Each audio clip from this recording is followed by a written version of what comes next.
Es que quiero tocar el tema de empresa familia, que es algo en lo que tú te has enfocado mucho y me parece muy interesante porque también al trabajar con, un poco lo que he leído es que al trabajar con las familias que tienen empresa, también estás sanando núcleos de la sociedad. Y eso me parece interesante y también generas progreso y prosperidad a través de las familias. Sí, claro. Entonces, aunque se reduce a la familia, la onda es que también es luego como que conectar mucho más allá de la familia, ¿no? Pero Sí. bueno, cuéntame un poquito esta parte de empresa, familia. Sí, a ver, ¿por qué? Te voy a dar un poquito la génesis de por qué me interesó las empresas familiares. Eh, no por azares del destino, sino por una situación que yo estaba viviendo. Me invitó un querido amigo, que ya falleció, por cierto, falleció, era mucho más joven que yo, ¿sí? Y me invitó a trabajar a la empresa del papá. La empresa del papá era Aceite Casa, una empresa muy conocida hace años, ¿sí? Que era de la familia Cusi, ¿sí? Y ahí yo era muy amigo de Enrico, el hijo. El papá era el ingeniero Enrico. Yo traté mucho al papá, ¿sí? Porque me llevaron por un problema que tenían, pero nunca me lo especificaron con toda claridad.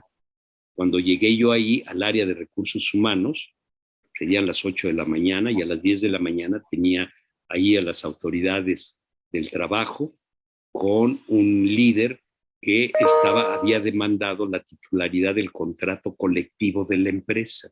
Ese fue mi primer día de recepción que me dieron ahí. ¿Sí? Entonces, la relación estaba malísima con las gentes del sindicato por una serie de errores que se habían ido creando a través del tiempo. Entonces, pero ahí, ¿qué es lo interesante? ¿Sí? Ahí me tocó ver la relación del papá, un papá que vino sin nada de Italia, ¿sí? Un personaje muy inteligente, muy listo, se casó con una mujer que era muy sociable y de la sociedad reconocida, era un tipo alto, bien parecido, ¿sí? Y se casa y tiene 3 hijos, Enrico y 2 mujeres. Entonces yo me tocó ir viviendo la relación que tenían el papá y el hijo, que no era la mejor relación, ¿sí? Había diferencias. Y de ahí empezó a nacer mi inquietud por conocer bien las empresas familiares. Me mandan y cometieron ese error a un curso al IPADE. Y entonces al llegar yo al IPADE, yo conocí a Carlos Llano, que fue el fundador del IPADE, y luego que nos vimos, un abrazo y todo, él me llevaba como 10 años, pero lo conocía yo y él era un tipo genial, genial. Entonces me dice, oye chico, te quiero invitar a desayunar, y me invitó a participar ahí en el IPADE.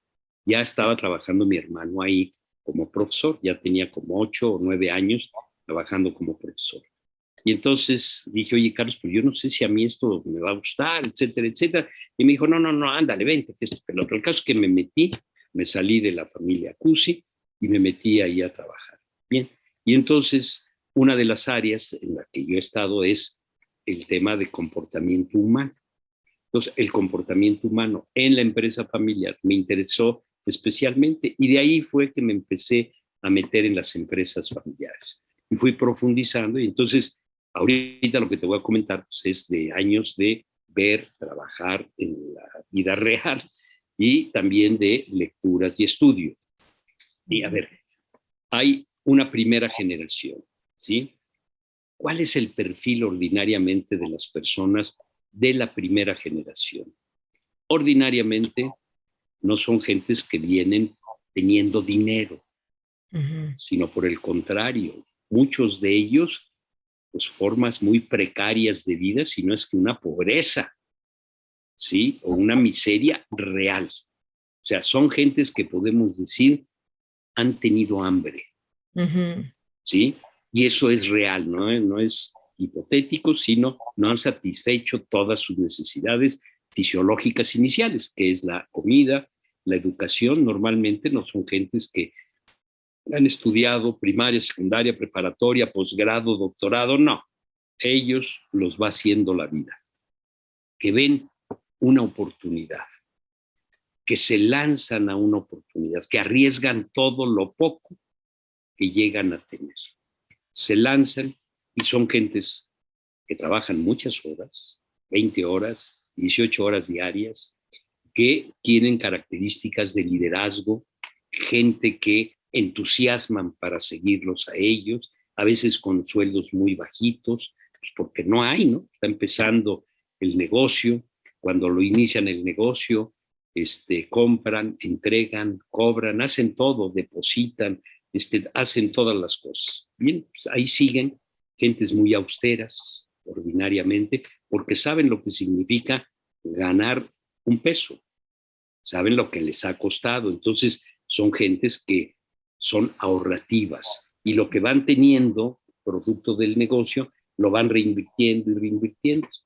Se casan y muchas veces la tradición es el cónyuge, que ahora puede ser hombre o mujer, porque ya las mujeres también tienen esa particularidad. Hay señoras que crean empresas. Uh-huh. En aquella época que yo te estoy hablando era menos frecuente, aunque las había. ¿Sí? Bien. Y entonces el señor se apoya mucho en la esposa, tienen hijos y un pensamiento que tiene ese fundador de la empresa, ese patriarca, es que dice, bueno, yo a mis hijos no van a pasar necesidad, yo pasé mucha necesidad, yo les voy a dar todo lo que yo no tuve. Ajá. Muy bien. Y entonces terminan dándoles coche, viajes, ropa, gastos, todo absolutamente se lo llegan a dar. Y ellos siguen trabajando, ¿sí? Y van pasando los años y se va dando lo que se tiene que dar, que es de lo único que estamos seguros, Maite, en esta vida. De la muerte. Nos vamos a morir. Eso no cabe ni la menor duda. Hasta ahorita no hay nadie que haya vivido más de X cantidad de años. ¿Sí? Se ha aumentado, pero nada más. Y entonces ese personaje no prepara lo que vendrá, no prepara la sucesión, ¿sí? Quiere a su familia, sí, sí quiere, pero te voy a dar un dicho que es muy representativo. Primera generación comerciante, segunda generación caballero, tercera generación pordiosero. De la nada a la nada en 3 generaciones. ¿Sí? Esto es una realidad. ¿Sí? Bueno, ¿qué pasa ahí? Entonces, al patriarca hay que ayudarle a darle datos duros, estadísticos. De 6 empresas que se crean, pasan a segunda generación 2 y a tercera generación 1. Oye, ¿que todas se cierran? No, no todas se cierran, pero alguno de los miembros de la familia le compra a los otros hermanos y vuelve a ser entonces primera generación. Pero hay otro dato que es preocupante. La vida promedio de la empresa familiar está estimada en 24 años. O sea que sí hay muchas desapariciones de empresas familiares. ¿Sí? Entonces sí hay una incidencia de que muchas fracasan y que se quedan pues, en los primeros intentos. Y hay algunos negocios que son muy característicos de desaparecer. Mucha gente cree que el tema de la comida es muy fácil, ¿sí? Y entonces se pone a vender comida, hacer comida, restaurante, y tú dime cuántos restaurantes conoces que han desaparecido. Pues N. N, muchísimos, ¿sí? Y hay gente que recibe dinero y dice, pongo un restaurante. No, hombre, es muy difícil el restaurante. La ubicación, la atención, la esclavitud, etcétera, etcétera. En fin. Bueno, entonces, ahí yo a lo que he llegado a concluir es que muchas veces el patriarca genera un negocio, y puede ser un negocio muy grande e importante, con una mano, pero genera, sí, es la raíz de la destrucción de la propia empresa y de la propia familia. ¿Por qué?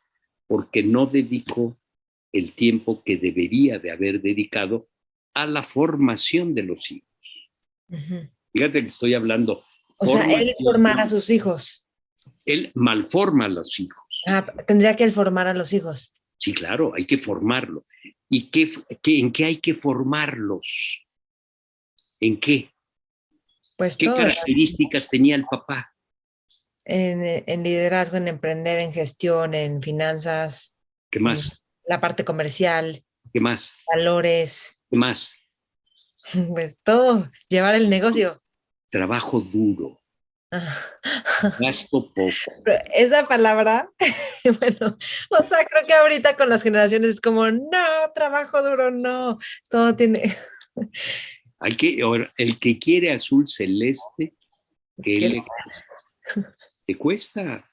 Oye, no trabajo duro, pues no trabajes duro.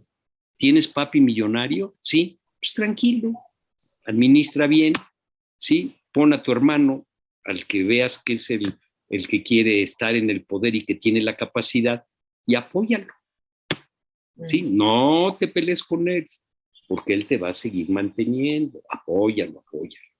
No quieras ser tú el director general tiene que trabajar duro, si no, Ujú. no puedes, ¿sí? No son las 8 horas o las 10 horas. Muchas veces estás durmiendo y despiertas sobreexaltado y con un poquito hasta de taquicardia. Caramba, ¿qué pasa?